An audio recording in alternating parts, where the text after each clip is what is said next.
Lihat, pintu masuknya terbuat dari kaca dan logam berkilau. Kamu berjalan di lantai mengkilap, lalu menuju lift abu-abu besi. Kurang dari 1 menit, kamu bisa melihat awan melayang di atasmu. Kamu berada di puncak gedung pencakar langit yang punya banyak cerita. Bicara soal cerita, siap untuk melihat beberapa cerita keren tentang raksasa ini dan teman-temannya? Burj Khalifa merupakan bangunan tertinggi di dunia. Tingginya hampir 2 kali Empire State Building dan 3 kali lebih tinggi dari Menara Eiffel. Jika kamu membentang setiap material Burj Khalifa dari ujung ke ujung, panjangnya akan mencapai lebih dari 1/4 keliling bumi. Jangan lupa untuk memasangnya kembali. Kamu dapat menyaksikan terbenamnya matahari dari bawah Burj Khalifa, lalu naik lift ke atas dan menyaksikannya kembali. Iya, lagi, pencakar langit ini sangat tinggi sehingga matahari tampak terbenam 2 kali dengan jarak 3 menit. Lift butuh kurang dari 1,5 menit untuk mencapai puncaknya.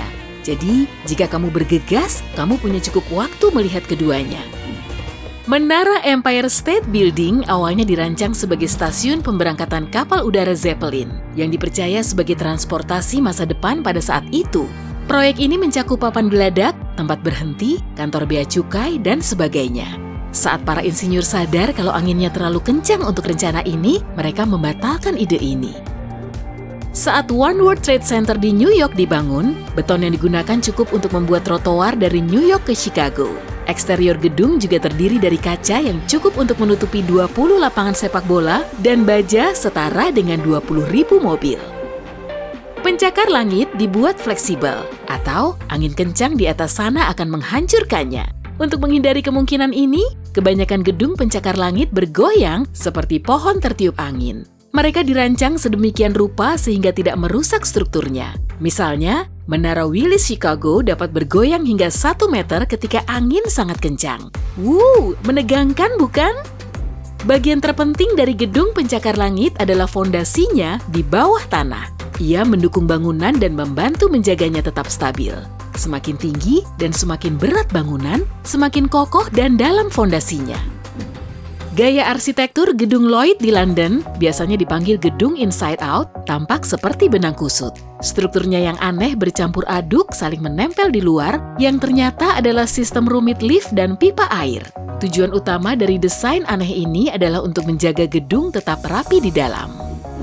Musim panas di Dubai sangat panas sekali. Itu sebabnya, pendingin udara yang kuat adalah wajib, tak terkecuali di Burj Khalifa. Pendinginnya menghasilkan kondensasi air sebanyak 20 kolam olimpiade dalam setahun. Arsitek yang merancang Menara Al-Bahar di Abu Dhabi punya tugas yang rumit untuk membuat interior gedung pencakar langit ini dingin tanpa terlalu banyak AC. Solusinya, pelindung bangunan raksasa. Terdiri dari 1.000 elemen bergerak yang membuka dan menutup pada siang hari, tergantung posisi matahari. Konstruksi yang tidak umum ini terdiri dari 2.000 modul seperti payung, melindungi hampir seluruh permukaan menara, kecuali sisi utaranya. Empire State Building memegang rekor dunia sebagai gedung tertinggi dengan periode terlama, hampir 41 tahun. Gedung pencakar langit ini juga dibangun dengan sangat cepat. Hanya kurang dari 14 bulan untuk menyelesaikan konstruksinya. Kata skyscraper tidak selalu berarti bangunan yang sangat tinggi. Dulu merujuk pada kuda yang berdiri tinggi di akhir abad ke-18. Selang beberapa waktu kemudian, orang menggunakan kata ini untuk menggambarkan layar segitiga di bagian atas tiang kapal. Dan di abad ke-19, arti kata ini adalah pria yang sangat tinggi. Bosco Verticale di Milan adalah kompleks perumahan yang terdiri dari 2 menara, yang satu tingginya 110 meter dan satunya 76 meter. Menara ini ditumbuhi tanaman, 11.000 tanaman rambat, 5.000 semak, dan 480 pohon. Itu sebabnya gedung ini terlihat berbeda sepanjang tahun. Guinness World Records baru-baru ini memberikan gelar lift tercepat di dunia kepada lift di Pusat Keuangan Guangzhou Choi Taitu. Ia bergerak dengan kecepatan mengagumkan 76 km per jam. Pemegang rekor sebelumnya berada di Menara Shanghai dengan mencapai kecepatan hampir 74 km per jam. Hei! Mari naik ke atas. Tapi, lift gedung pencakar langit tidak akan lebih cepat daripada itu. Sebuah studi terbaru mengatakan 82 km per jam adalah batas kecepatannya.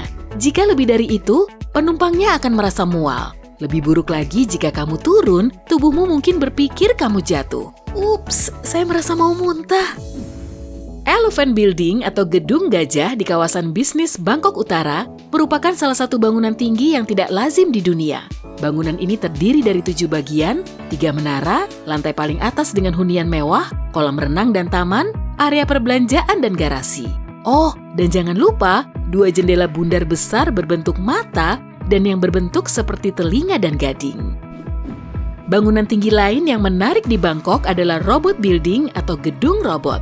Arsitek Sumit Jumsai mendesainnya untuk Bank of Asia. Selesai dibangun pada tahun 1986, gedung ini melambangkan komputerisasi perbankan. Arsiteknya berkata bahwa dia terinspirasi dari mainan robot putranya. Menara Willis atau Menara Sears di Chicago dirancang menjadi sekelompok bangunan yang terdiri dari 9 bangunan dengan lebar yang sama tetapi tingginya berbeda, antara 50 hingga 108 lantai. Menara Willis juga menjadi dek observasi tertinggi di Amerika Serikat. Saat mengunjunginya, kamu berada di lantai 103 pada ketinggian 412 meter. Arsitek Gedung Pencakar Langit mempelajari sarang rayap di Afrika, Asia Selatan, dan Australia untuk membuat konstruksi yang lebih baik. Serangga ini membangun gundukan tinggi yang penuh dengan lubang kecil. Udara segar masuk melalui lubang-lubang ini dan mendinginkan strukturnya. Para insinyur ingin mengetahui cara kerja sistem ini sehingga mereka bisa membangun gedung pencakar langit dengan sistem ventilasi yang bekerja seperti sarang rayap. Resor pemandian air panas Sheraton Huzhou di Cina memiliki bentuk bangunan tapal kuda yang tidak biasa. Bukan hanya ide yang keren, tetapi ini juga membuat konstruksinya jadi lebih ringan. Ditambah lagi, bangunan 30 lantai ini juga tahan gempa.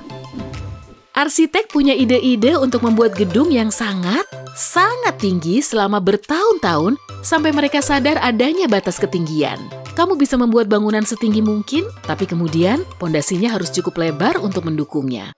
Namun, karena permukaan bumi melengkung, pondasi jadi memiliki batas tertentu. Masalah lain terletak pada bahan bangunan dan bentuk gedung seperti apa yang dipilih. Dan jangan lupa, iklim juga berpengaruh besar pada keseluruhan konstruksi. Menara Flame di Azerbaijan ditutupi oleh layar LED. Mereka dapat dilihat dari titik terjauh kota. Di malam hari, bangunan itu tampak seperti api raksasa. The Exit 4000 merupakan proyek gedung pencakar langit yang bisa menjadi tertinggi di dunia. Dengan tinggi lebih dari 4 km dan pondasi hampir 6 km, ia akan mampu dihuni 1 juta orang. Monster pencakar langit ini juga akan menelan biaya luar biasa hingga 1,4 triliun dolar. Itu sebabnya belum ada negara yang secara sukarela membangun The Exit 4000 meskipun cetak birunya sudah siap. Gedung pencakar langit tertinggi kedua di dunia, Menara Shanghai, dikenal dengan fitur hijaunya. Gedung seperti berputar 120 derajat di bagian tengah, ini mengurangi jumlah bahan bangunan dan beban angin. Ada 270 turbin angin di atas gedung yang menghasilkan lebih dari 10% listriknya. Menara ini juga mendaur ulang air limbah dan mengumpulkan air hujan. Burj Khalifa punya 24.000 jendela dan mereka dibersihkan secara tradisional dengan sabun dan air. Tim pembersih yang jelas tidak takut ketinggian, tidak seperti saya, bekerja sepanjang tahun.